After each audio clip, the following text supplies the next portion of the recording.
Well, it's good to see everybody here today. Happy New Year. Or maybe we should just say New Year. Leave the happy out. It's quite a year already with the fires, the floods, the politics. Crazy. So I'm going to talk today about why stuff happens according to early Buddhism. Just to give us a reference point when we say that mantra, why?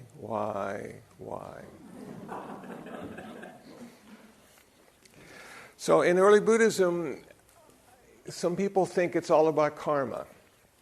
Now, there's a cause and consequence to everything that can be pointed to as being karmic. And if you're a Christian, you might say, well, God is really in control of everything. And God gives us a certain amount of freedom because He doesn't want us to be puppets on a string, but ultimately all the good stuff and bad stuff can be looked at as His, her, its fault. Okay. And so we're stuck between why stuff happens and only having one reason for stuff happening.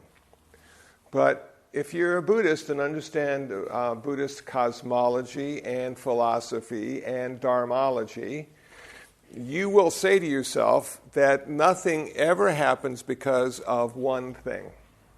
It always happens because of many things in combination.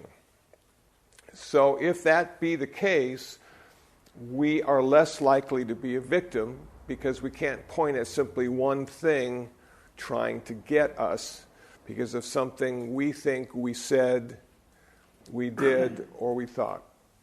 So it's an interesting concept for me when I first came upon the 5 niyamas of early Buddhism, that I was relieved to know that there is a reason for stuff happening. You know, and so as I went further and further into the 5 niyamas, I was stuck. There was one of them, which I'll talk about at greater length, that I couldn't figure out. So for the past few years, I've been trying to figure it out, and last night, I figured it out. Which was really appropriate because I was giving this talk today, and I like it when it happens that way. So I brought some notes today because I didn't want to leave anything out. You know, sometimes my memory is really good, and other times it's so-so. And this is such an important topic that I wanted to sort of cover all the stuff in a way that's understandable and maybe entertaining in some parts. So we have the first niyama, the first cause, the first reason stuff happens is because of just nature. You know, just nature, like a volcano, an earthquake. We just had one a couple days ago, you know, woke me up. I went, whoa, earthquake, and then back to sleep. We have tsunamis. We have hurricanes. We have tornadoes. We have a lot of stuff that really causes havoc.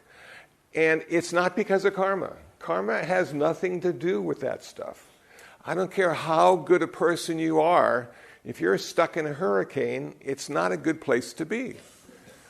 So we have to look at nature, the cosmos, our Earth, our solar system, as being the reason a lot of stuff happens. And we can curse it. We can curse the sun and Mercury and Neptune. We can do all of that stuff and wish it wasn't as bad as it is. But the great thing about that, I find, is there is no intention. That nature has no intention. Nature could care less whether we live or die. Doesn't matter to nature. We can even tell nature that we're here. We can petition nature to see that we exist in a certain way. And please give me a break. And nature is going to say, I don't care. Because if nature wants to have a hurricane or a volcano and you're in the wrong place at the wrong time, you will suffer. And you will probably physically be hurt, and you may even die. And nature sheds no tear. So that's the first reason stuff happens. It's a big reason. And it's something that's indifferent and has no intention of hurting us. And that is a way of not becoming a victim. Because when I was a Christian and things went wrong, I had the feeling that God intended me to suffer just a little bit. Just to sort of wake up and find I was doing the wrong thing. And if I continued to do that, I felt to myself that, well, God may just kill my dog. Just to show me who's in charge. Thankfully, that never happened. And I never had to blame anything or anyone for a dead dog. They just died naturally. But it's that kind of thing. But when I look at nature and I see a limb fall 100 feet and kill somebody walking beneath the tree, I don't think the tree intended to do that. I don't think the tree hated the hiker enough to kill it with a limb. I think it was just bad timing on the hiker's part to be under that tree. And it wasn't alive, it was dead, and a lot of those branches looked like they were going to fall anyway. So we need to be cautious when we're in nature. I don't necessarily like hiking because there are snakes and spiders. There are all sorts of creatures, there's cougars and bobcats. There's like a lot of stuff out there that would kill me and eat me just because I looked appetizing to them. And I don't know where they lie. I don't know if they're watching. So as I walk through nature, I am a bit anxious. You know, what's around the next corner? Now I'm walking down Vermont Avenue, and I should be more concerned about Vermont Avenue than nature, because there's a lot more ways to die on Vermont Avenue. So far, so good in both cases. And I'm doing my daily walks now. As I get older, you know, I figure what's good. I just walk. And when you walk, you see a lot of stuff you didn't see in the car or on the motorcycle. And it's fascinating. And there are a lot of other people walking too. And I find I'm never alone as I'm walking. And sometimes they bump into you, and sometimes they, you know, go slow and you want to go fast and you have to pass them. And you wonder, how should you recognize them and let them know you're going to pass? You know, if I had a car, I could blink my lights. Do I say I'm going by? If I get too close to them and they turn around and they see this big guy behind them, you know, it makes them feel a little uncomfortable. Should I say, hi, how are you? I'm okay. I'm not going to do anything except pass. Can you just pull over to the left just a little bit so I can get by? Fascinating what you have to do when you walk in a big city. Okay, the second thing that causes us a lot of suffering and pain and anxiety is our biology. You know, we have like a lot of genes and chromosomes that are sort of pre-programmed to make us who we are today. You know, and I could curse my father and my grandfather and his grandfather for my hairline because it seemed to be in my genes and chromosomes that my hair would eventually fall out and I would look like this, but I chose the right profession, so it doesn't matter. It doesn't matter quite as much, you know. But there's like a lot of stuff, you know, and sometimes we get illnesses because of our genes and chromosomes. We're sort of pre-programmed to go in that direction, you know, like maybe diabetes or something because it was a family trait, or maybe heart condition because it was a family trait, and blah, blah, blah, blah, blah. So do we curse every ancestor we've ever had because we ended up this way, you know? Well, we could, but it would be all for naught because it doesn't really matter. What are we going to do with what we have to work with? You know, this is what we have to work with. Whoever we are, this is the body we've been given, and now we're going to have to work with it. And sometimes we might need to exercise more than other people just to maintain what we have. Sometimes we need to take vitamins and probiotics because that helps us maintain an efficiency that wasn't in our genes and chromosomes. And I found the best vitamin just a couple months ago called Pro 65, one-a-day vitamins. You know, and the irony of taking one-a-day Pro 65 is you have to take two. And I just thought to myself, this is just too much. But I find it helps me. It makes me feel good. It sort of warms me on the cold nights. And it might be all psychological, I don't know, but I've taken vitamins most of my life. And if it is all psychological, it still works for me because I feel better when I take my vitamins. And I'm tall, and so sometimes, your legs don't feel as good as they used to, or your back doesn't feel, and so you have to adjust with that too. So we have these genes and chromosomes. We also find them in flowers and crops. Their genes and chromosomes tell them to grow at a certain rate, no matter how much fertilizer you give them or no matter how often you water them. You can't pull that tree any faster out of the ground and it's going to grow. So those genes and chromosomes have a lot to do with us and how we feel about ourselves and what happens to us and how we relate to what's happening to us. Is this some kind of evil process that's against us?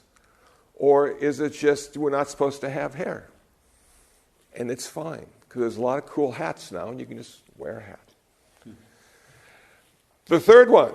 Whoa, this is the big one now. This is the one everybody attributes every bad or good thing to, is the karma. Karma is the third niyama. Now, karma is the moral aspect of this model. Okay, so there's good karma and there's bad karma. Kusala, akusala. And that allows us to theoretically have a better life if we're skillful, and a more challenging life if we're unskillful. And I think this is a wonderful reference point because Buddhism doesn't have predestination. It's not fatalistic. Anything we've done yesterday, we can to a certain extent rectify it today by having more good karma. Now, a lot of stuff we do, we don't feel the results right away. We might say something about someone, and 2 weeks later, they hear that we've said something about them.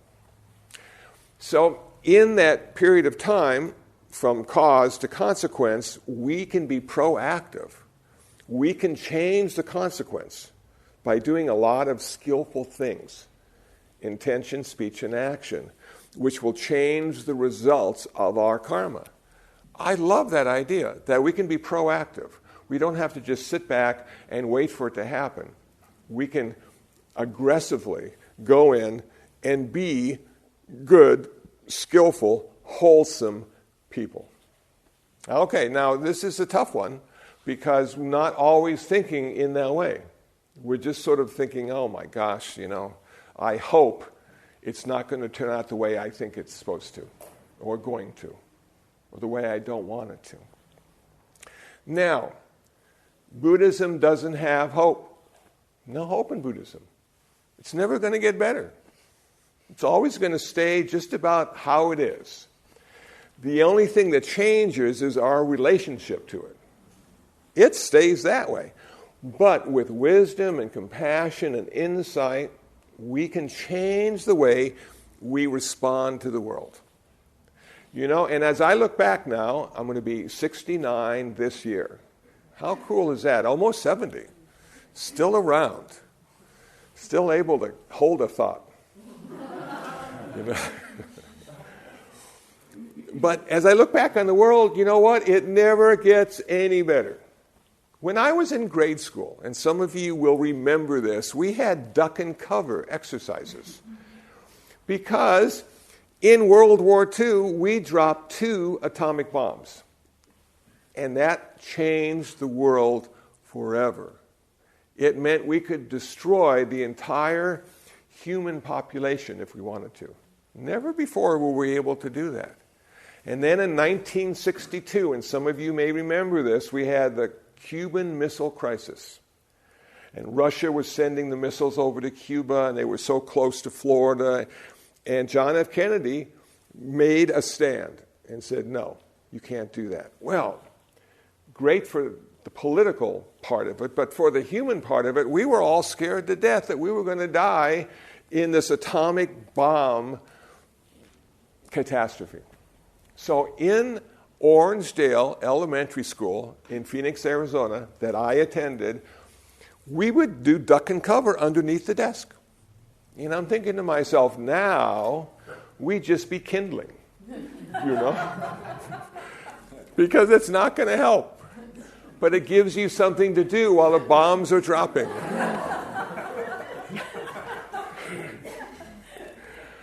You know, and for a long period of time, we didn't even think about it anymore. And then a couple years ago, North Korea. We're building the bomb. We want to be somebody. And everybody that somebody has a couple bombs. And if you have more than a couple bombs, then you're really somebody. And now we're thinking about this atomic dilemma again. You know, do we really need atomic weapons? You know, because that's going to be the end of the end. You know, and that's not really a war, you know. That's just a suicide mission. So I'm thinking to myself, wow, we're really rethinking all this kind of stuff now. And they just, in Hawaii, I think it was last month, had sirens warning that the bombs are on the way. For 28 minutes, everybody in Hawaii thought they were going to die. And they were putting children down sewer holes to protect them from the bomb. You know, but I don't know what the child would have done after the bomb was dropped and they crawled out. What would they have done then? My theory is, if the bombs come, run towards the light. Just become a puff of dust. You know, no suffering there. So then 28 minutes later, they apologized. Are you kidding me? They apologized for pushing the wrong button. You know, now they're going to have two people pushing that button. Okay. Well, let's hope they're both, you know, have clarity and kindness in their heart as they push that button. But that's how it sort of works. Karma is our friend. Karma is how we change our life for the better. Karma is the moral equivalent of I guess, believing that a super or higher power is in charge. Now, the thing about that, for me, is the super or higher power always has an intention. Karma doesn't care either. Karma doesn't care. You know, you can be walking down the street and trip on a banana peel. And you go, whoa, how could that have happened? You know? It must be bad karma. No, it's not bad karma, it's gravity. Gravity made you fall. Don't blame karma. And you probably had a lack of mindfulness in that one moment and didn't see the banana peel on the ground. So don't blame karma, you know. Look at yourself and say, I need to be more aware. I need to understand that gravity is always there and it's not my friend. Especially when I'm falling down. So, something bad happens. Okay, I must have bad karma. You don't have bad karma. You have the cosmos is against you, but not with any intention. You have genes and chromosomes that may not be working in your favor. You have karmic consequences that may be manifesting in this present moment. And you don't remember when you planted those karmic seeds. It could have been this lifetime or last lifetime or 5 lifetimes ago. And now they're manifesting. But instead of complaining about the karma, you jump on the bandwagon and say, okay, I'm in charge. This is my karma. I'm going to do something to change it. I'm not going to hope it's going to change. I'm not going to pray it's going to change. I'm going to do something, either through thinking, speaking, or acting, that will change the consequence of all future karma. Cool. That always gives us something to do. We're in charge. We're not puppets on a string. We're in charge. And that's what I like most about Buddhism, is the accountability. That if I don't like the way my life is going, I can do something about it. You know?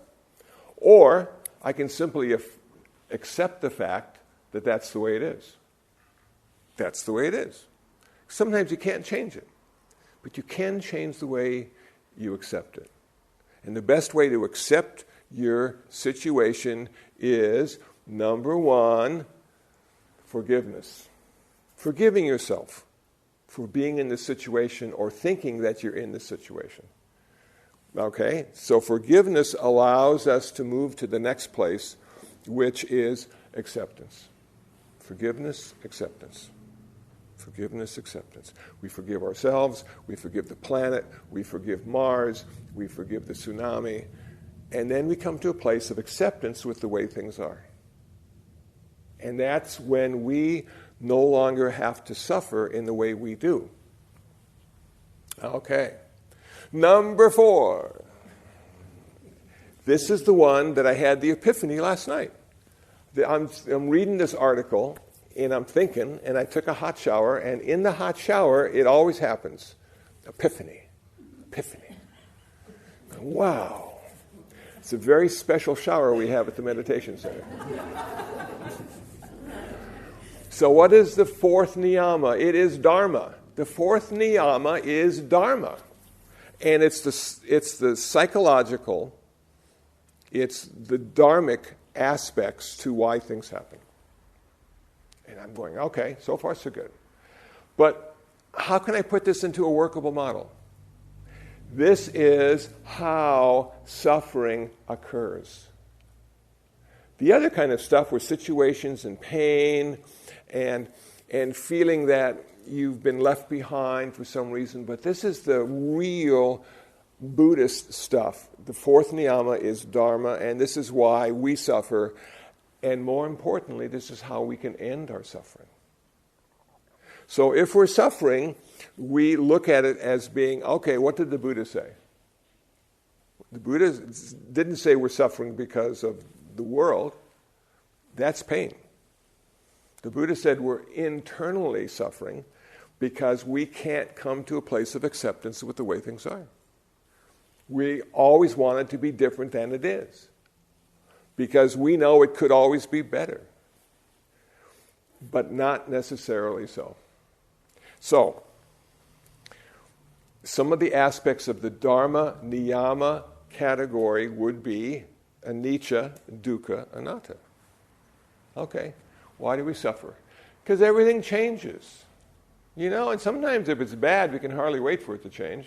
And sometimes if it's good, we're disappointed when it does change. And why does Disneyland have to close every night? You know, because we have to leave the happiest place on earth. And suffering begins. Okay. So here we are, and we're going, okay, Nietzsche, change. Yeah, everything changes. I don't like the way things change. You know, we just had a new year, which is a significant change, 2017 to 2018.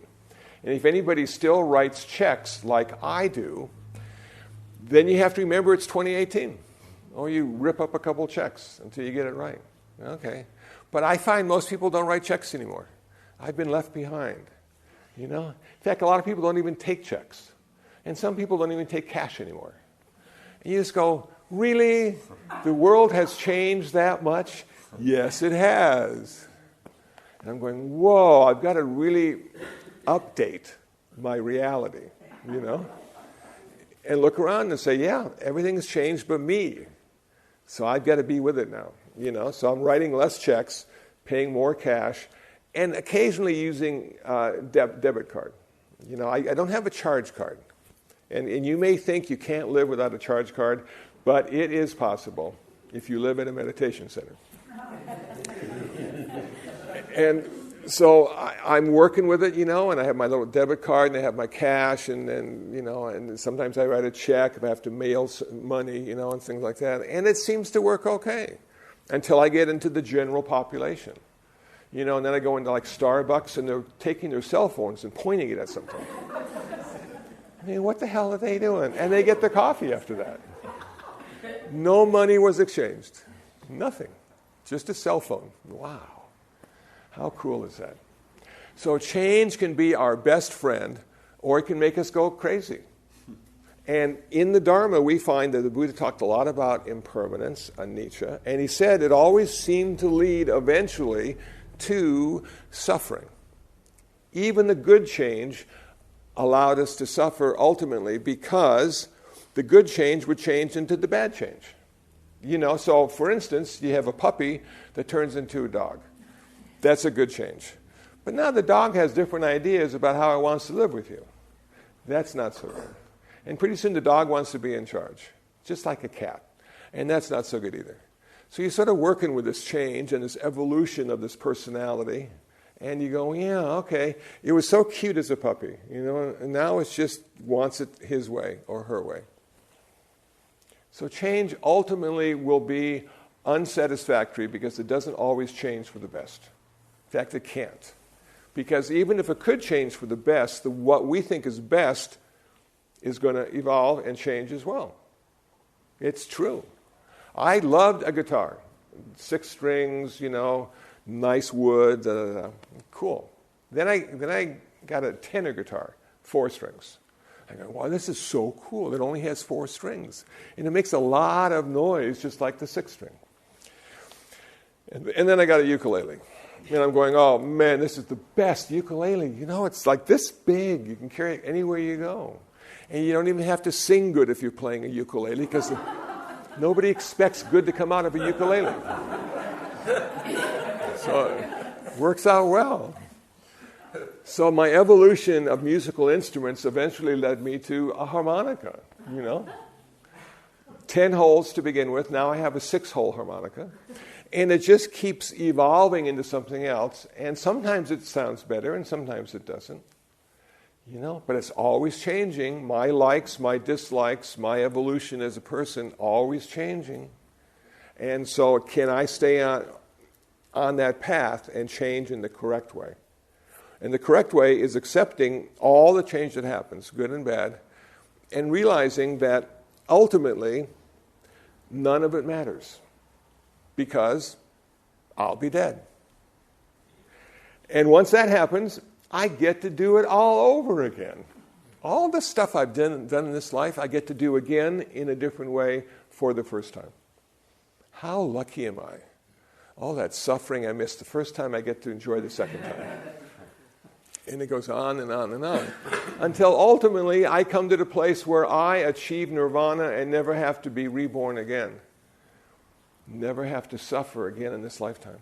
How lucky would I be if that was the case? I'd be very lucky. Because sometimes you just get tired of suffering. You get tired of hearing it could be better or it should be worse. You just get tired of all this stuff.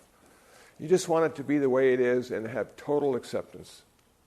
So this karma is a really important aspect. And the Dharma, for a Buddhist, the 4th niyama, is probably one of the most important aspects because it will allow us to know why we're suffering in a particular way, but more importantly, it will give us the antidote. It'll tell us what to do not to suffer again.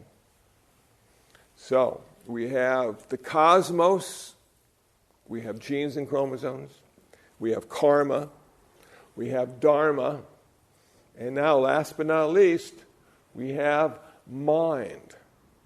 The mind niyama. Now, the mind niyama is a tough one because we think often that we are what we think. And somebody once said, I think, therefore I am. And somebody said that one time, and I'm going, wow, yeah, okay. But then in Buddhism, we sort of push the I aside, so it just becomes I think, therefore I think. And what do we think about? And the Buddha warned us that there are 3 poisons that affect the way we think about stuff: greed, hatred, and delusion. Now there's a channel called, I can't remember, it's one of these like 46.3. Now it's never easy. See, it never gets easier, it always gets more complicated. So I have Antenna TV. I have 185 channels. Unbelievable. Half of them aren't English, but that's okay. I'm learning a new language. And there's this crime channel. All they have is crime the whole day. And I sometimes watch it just to make my life feel a little better. But in one of the segments, it's greed, all about greed. And we have these business people, and they're stealing millions of dollars, and they have wonderful lifestyles, and they're messing around with everybody who donated, they're putting money into the thing, and da-da-da. So greed is really a tough one, because greed affects everything we do. Can we only have one piece of chocolate cake? If you can't and need to have 2, you might be dealing with greed. And greed also has a very close relative called lust. And lust has been in the news a lot lately. And we have all these men who just were unskillful 40 years ago, and now it's coming to light. And I'm going, man, it's so hard to be a guy now. I think this is going to affect marriage a lot. We're going to be so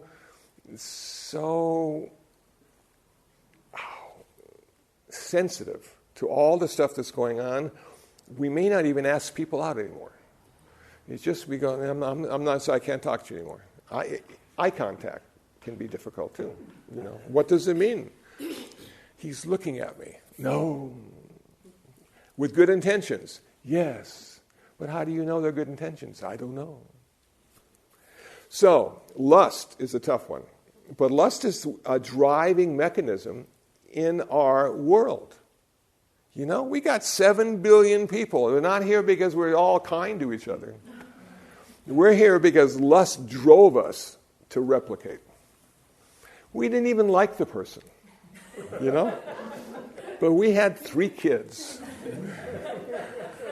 And now all the kids are grown up and the 2 adults look at each other and say, why the hell are we still together? We did our part. We left 3 behind. Let's have some fun now. Alone, not together. You know, and it just, so I see all this kind of stuff. And then you're always watching these nature shows, you know. And there's only 2 things that really ever happens. And you see them, one is mating and one is eating. And I was getting to the point where I can't watch the nature shows anymore because animals are cruel when it comes to lunchtime, you know. Man, they're just killing their animal, you know, their prey, and they're ripping it apart and they're eating it. There's blood everywhere. And 2 days ago on the news, they had 6 killer whales chasing a seal in the harbor, L.A. Harbor someplace. And the helicopter pilot says, look how beautiful it is, nature at work. And I'm going, you jerk, you know? With all the destruction and death we see on the news every day, why do we have to watch seals being killed by killer whales? You know? But that's how life is. Life is tough. And when it's time to eat or time to mate, we have this greed and this lust, and it drives us to a place of satisfaction, which is always temporary. That's the bummer. I think it should have been made this way, humans, that at the age of 40, you no longer want to have sex. The genes and chromosomes kick in and take you off that path. And so from 40 on, you're just sort of hanging out with your buds, having friends, talking, going to movies, but none of this other stuff's going on. How easy would that be? How nice would that be? But no, we invented Viagra. And now, at 80, the little blue pill becomes our friend, you know, because we don't want to let lust go. It's not time yet. So, we have greed and lust. We have hatred and anger. Another mindset that really causes a lot of people to suffer. And you look at the political climate we have now, hatred and anger, great division, sides are being taken. Nobody's in the middle anymore. God, if they were ever in the middle, but now they're not. So how do you deal with this greed or this hatred and anger? Hatred and anger only burns the person who's angry. It really does nothing to the person you're angry at. They don't even know you're angry sometimes, you know. So we look at this and we're angry because it's not the way we want it to be.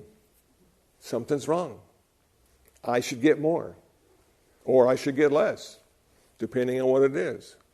And I'm angry at all the people who don't recognize the fact that I exist and I'm a special person and I want to do it my way and nobody wants to do it my way. And now I'm angry because nobody wants to do it my way. And I'm like, oh man, you know, I guess I'm going to have to do it my way alone, you know.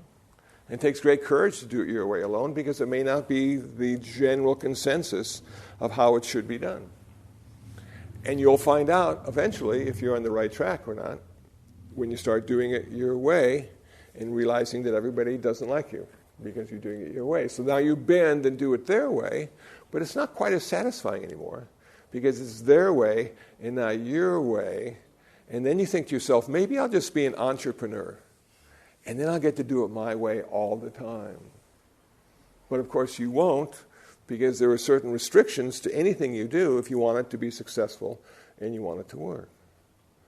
And then you go, wow, well, maybe I'll do my practice my way. And I'll go into a Zendo and I'll just do it my way, and nobody will think anything about that. Well, I did that and it didn't work. I went to a Zendo and I went in there and I put my hands like this on my knees. And the head Zendo guy comes over and whispers in my ear, halfway through the meditation, "You can't sit like that. We all sit the same way. You have to have your hands like this, not like this." And so I moved my hands like this, and then he went away. And I thought to myself, he won't come back. He's made his point. So I moved my hands back. And then he came over again. I was so surprised. And he said, "If you keep doing that, you're going to have to leave." And I went, oh, man. Even in meditation, I can't do it my way. So I put my hands back and made everybody feel comfortable that I was one of the group and not a subversive and not somebody who's going to change the system, you know. And then we're having tea afterwards, and he comes over and he apologizes for being so stern with me. He says, "We just have a way of sitting, and we all sit the same way, and then that's less distraction for all the other people who are sitting the same way." And I went, okay. And I didn't ever feel quite the same about Zen after that, because they don't let it do it your way. Now, at our center down the street, we get to do it our way as long as it's silent. And there are some people lie down and sleep, you know. Some people sit in a chair, and some people have their hands this way or no way at all. And we don't say anything, you know, just whatever works for you. We all have different issues and different styles and different goals in meditation. And one of the things I found when you allow people to do it their way is there's no place for them to hide. See, if you're all sitting the same way, and you're all dressed in the same robe, and you're all looking straight down with your eyes closed, it's hard to tell who's not part of it. But when everybody's doing it their way, there's no place to hide. And you see some people very skillful, other people not so skillful. And that's sort of cool. It's like real. And it's like the way the world works. Because all of us have our own karma, our own way of looking at things, and we all do it our way anyway at some level. So, it's hatred, anger, not getting to do it your way, not getting what you want. Okay. Can I come to a place of acceptance with that? You know? When you're this high, you know, you're sort of grazing all the time. You're hungry and you're just, you know, But then as you get older, your adult caretaker, usually mom or dad, says, well, you know, we're all going to eat together at a certain time. Even if you're hungry, you're going to have to wait for lunch. And lunch happens at 12 o'clock. So you're going to have to hold off. You're going to have to come to a place of acceptance with that hunger until 12 o'clock. Lunchtime. Okay, so you learn how to sort of do that, you know, and then everybody goes to eat at the same time, and if everybody's eating at the same time, it must be 12 o'clock. It must be lunchtime, because everybody's eating. Okay, cool. Sometimes you might want to eat at 1:30. No, that's not lunch. That's 1:30. Lunch is at 12. Okay. 2 years old, potty training. Okay. You have to conform. You just can't go to the bathroom anytime you want. Even though I know you'd like to. It really feels good. But we have to be accepted by our society as being disciplined enough to wait for the appropriate time to go to the bathroom and to have lunch. Okay, man, all these things are coming in here now. There's creating this person to sort of blend in and do what everybody else does. Yeah, okay, cool. So, to what end? Well, we don't want to rock the boat. We have sort of a cultural literacy we're going through. We're learning now. We're learning to be part of the group and not to raise any questions that can't be answered. And we don't want to make anybody feel uncomfortable. and we want to do what people say, and off we go. Da, da, da, da. And then you find Buddhism. And Buddhism says, man, it's all about you. You're going to do it your way, whether you want to or not. And there's an accountability, and you're going to have to accept that accountability. And you're going to have to realize you're all interconnected and interdependent. You are not separate ever. There's always more than one of you out there creating all the stuff that goes on. Can you do that? And then can you start to look inside rather than outside for the real answers to those questions you have carried with yourself your whole life? You know? So you look to your church, you look to your government, you look to your parents, you look to your peer group. Limited. They only give you a certain amount of answers for all the questions you've got. And those answers are what they're programmed to give you. Okay, but now you want the real answer. Okay. The real answer may not have any words connected to it at all. It may be a situation, it may be a feeling, it may be an experience. Are you ready for it? Can you do it? Can you do it? There's a movie that came out long, long ago called Altered States. I found it. I had a copy. Started to watch it. LSD in a sensory deprivation tank. John Lilly used to do the same thing. For real, because this is a movie. And can you imagine going into a sensory deprivation tank and dropping acid and waiting for stuff to happen? You know, it's just going to make you look at the world a bit differently. I remember Ram Dass and Timothy Leary had some divinity students, and they wanted to do a test. So half the group got a placebo, and half the group got LSD. And they wanted to see if LSD really would do what they thought it would. So it did, and they were fired. That's the way life works. So we don't need to do any kind of psychedelics at all. We don't need to do mushrooms or all the other stuff. We just need to sit and meditate.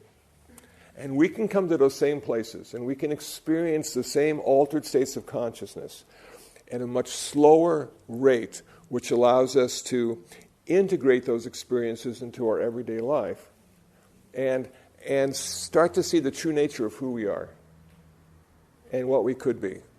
And what we could be, according to Buddhism, is we could be free. We could be free from suffering. And that fourth one, Dharma, and that fifth one, mind, really work together. Because when you achieve enlightenment or nirvana, you still have acid reflux and sore knees. Doesn't change anything. But what happens is you have now transformed your mind. Your consciousness is totally different. And you did it your way. Because that's the only way you could do it, because there's only one of you ever. In the 7 billion people that exist today, you are unique, and there's just one of you. And I think that is so cool to recognize that fact, that each one of us is special because there's only one of us. And we can't do what Joe does or Mary does because Joe is different from us and Mary is different from us. We got to figure out what we need to do. And the 5 niyamas, for me, gives me a model to work with. When stuff starts to not work out so good, and I start blaming myself or others for the suffering or the physical sensations of pain or discomfort, I can look at those 5 niyamas and say, yeah, always more than one. I can't point at any one thing and say that's the reason why it's happening to me. I have to take into account all the things that have come together in this unique moment that has produced this situation for me, knowing very well that in the next moment it'll be totally different because everything changes all the time.